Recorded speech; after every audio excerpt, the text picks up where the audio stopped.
downstream at the point where the River Trim meets the Avon. They called it Abona. Soldiers and merchants came for 300 years, shipping supplies between Bath and the garrison towns of Wales. Then Rome left and the port was abandoned. The river flowed on. The hills stayed empty.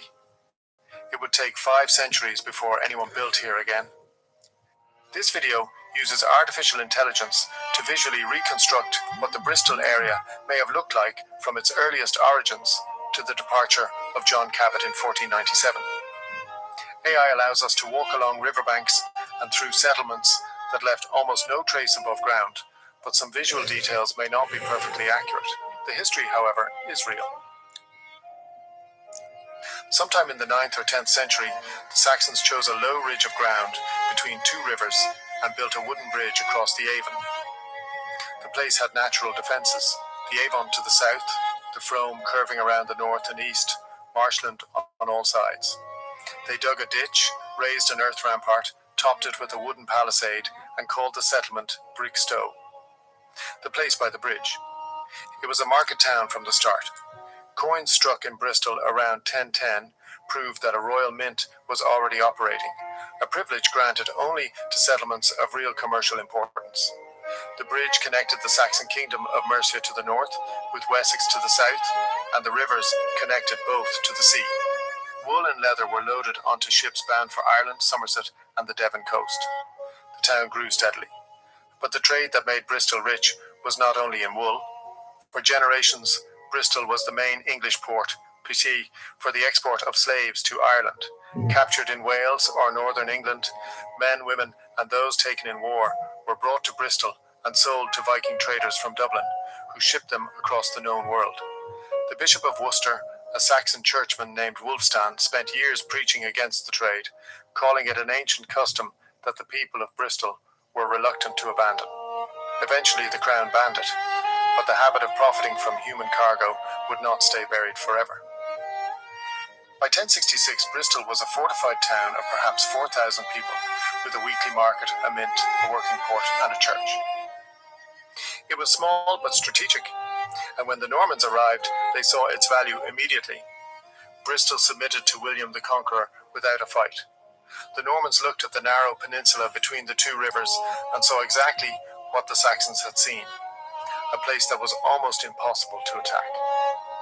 They built a motte and bailey castle on the eastern edge of the town, where the land was most exposed, and replaced the Saxon wooden palisade with a stone wall. Within a generation, the castle had become one of the strongest in England. Robert, the illegitimate son of Henry I, rebuilt it entirely in stone, using limestone shipped from Caen in Normandy. The keep alone measured over 100 feet on each side, with walls 25 feet thick at the base. When King Stephen tried to take Bristol during the Civil War of the 1140s, his own chronicler admitted the castle was impregnable. Stephen was eventually captured and imprisoned inside it. Bristol received its first royal charter from Henry II in 1155, granting its citizens the same rights as Londoners. In 1172, the king went further, giving Bristolians the right to live and trade in Dublin. The connection between the 2 port cities would last for centuries. Then between 1240 and 1247, the city undertook one of the most ambitious engineering projects in medieval England. The course of the River Frome was diverted through a new channel nearly half a mile long, creating a deep artificial harbour with vastly more space for ships. A new stone bridge was built across the Avon. Bristol now had the infrastructure of a major European port. If you're enjoying this journey through Bristol's history, joining the channel as a member would mean a lot for its development. Every bit of support helps us keep rebuilding the past. By the early 1300s, Bristol was the 3rd largest town in England after London and York, with perhaps 15 to 20,000 inhabitants. Woolen cloth was manufactured in the city and exported to France, Spain, and Portugal. Wine flowed the other way, arriving in vast quantities from Gascony, Bordeaux, and later from the Iberian Peninsula. Wine Street, one of Bristol's oldest roads, took its name from this trade. On the south bank of the Avon, the Church of St. Mary Redcliffe was rising.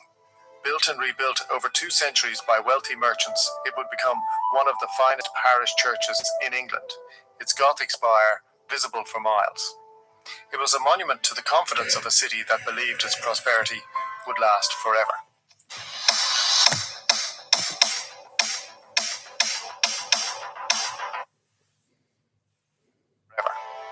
It did not. In the summer of 1348, the plague arrived. Bristol, as one of England's busiest ports, was among the first cities struck. A contemporary account recorded that the disease raged to such a degree that the living could scarcely bury the dead. Grass grew in High Street and Broad Street. The churchyards overflowed and new ground had to be found for the bodies. In 1373, King Edward III granted Bristol the status of an independent county, separate from both Gloucestershire and Somerset. The city had earned its autonomy, but it had also lost much of its population, and the world it traded with was changing. The 100 Years' War disrupted the wine trade with France. Bristol's merchants began to look further afield, to Iceland for dried cod, to Spain and Portugal for new markets, and eventually to the west. By the middle of the 1500s, Bristol's merchants were among the most ambitious in England. William Canninges, 5 times mayor, owned 10 ships and employed 800 sailors. He spent a fortune rebuilding St. Mary Redcliffe after lightning struck its spire in 1446. Men like Canninges did not think small.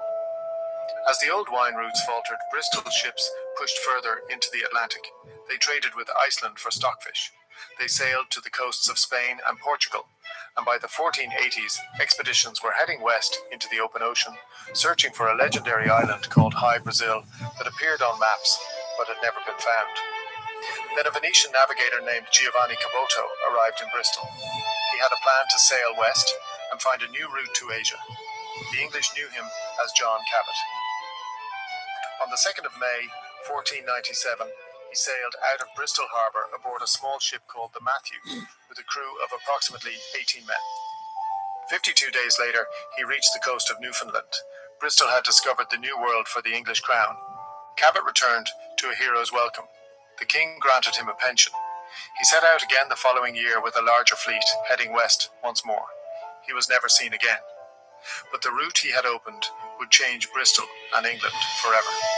Within 2 centuries, the wealth that flowed back across that ocean would transform the small medieval port into one of the richest cities on earth.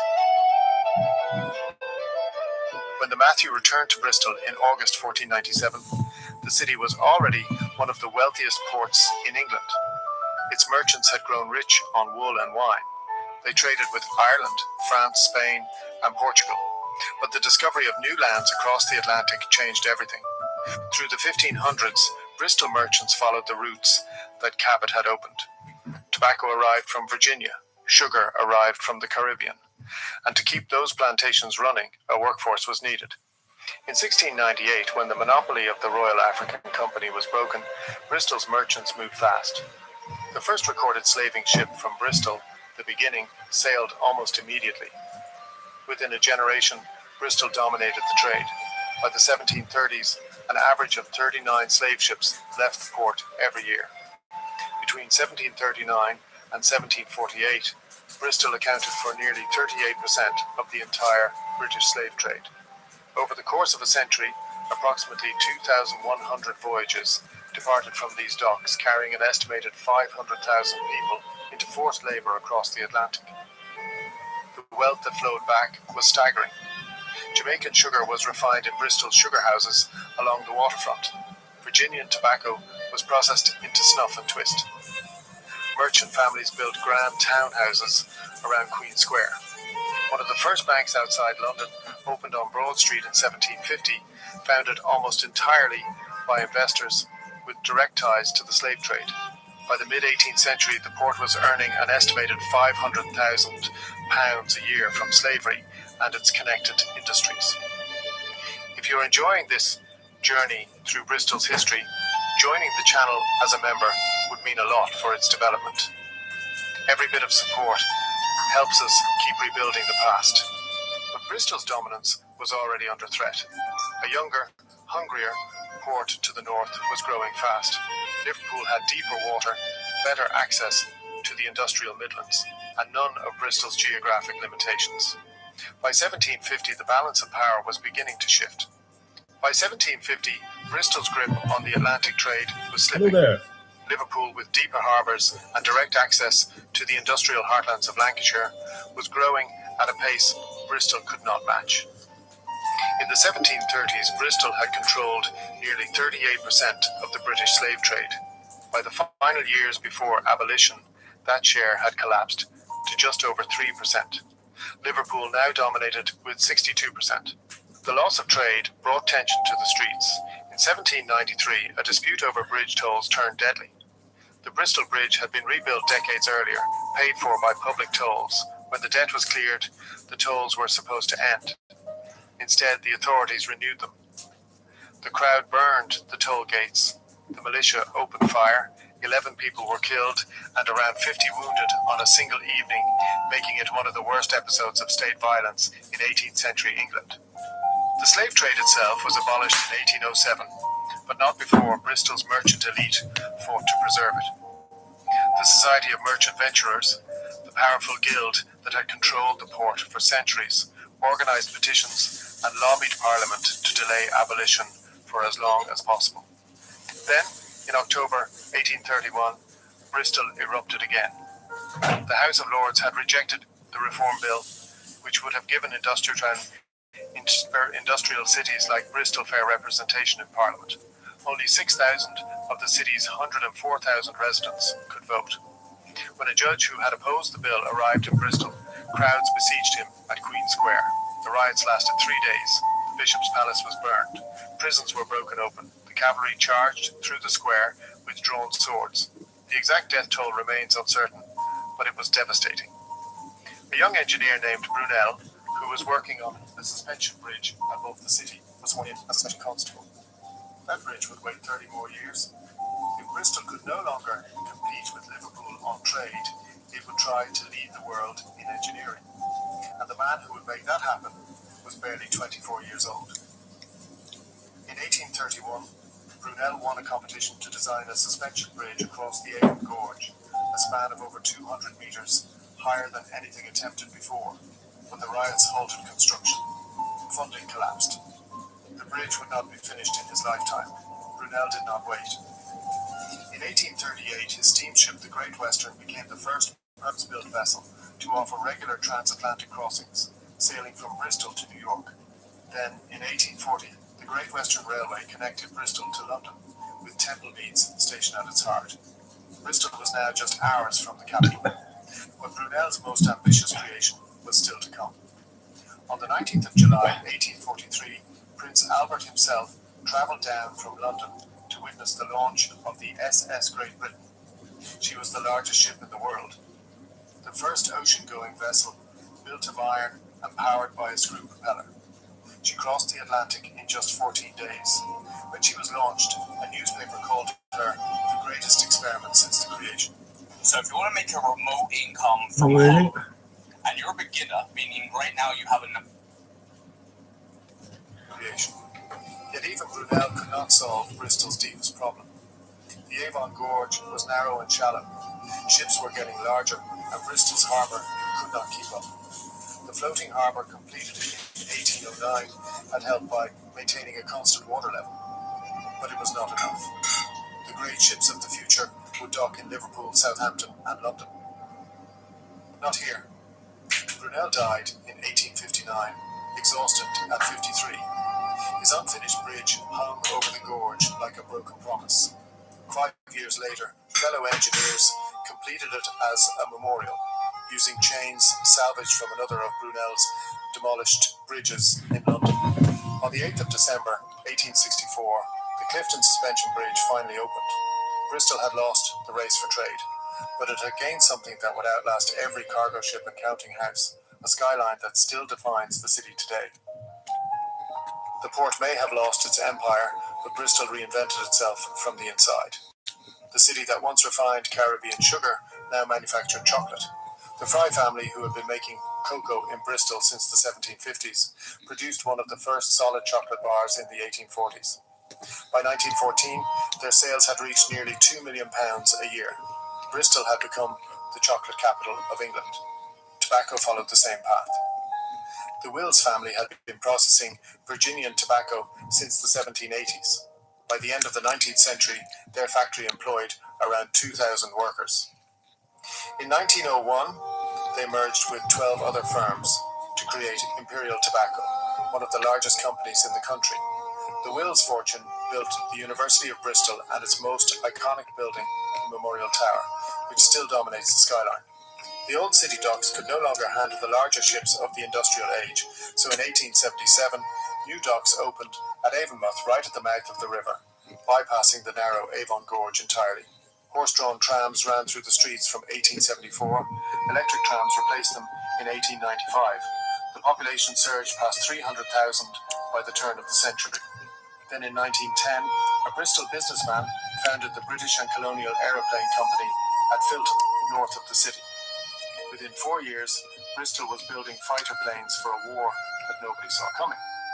The city that had once launched ships across the Atlantic was now building machines that could fly.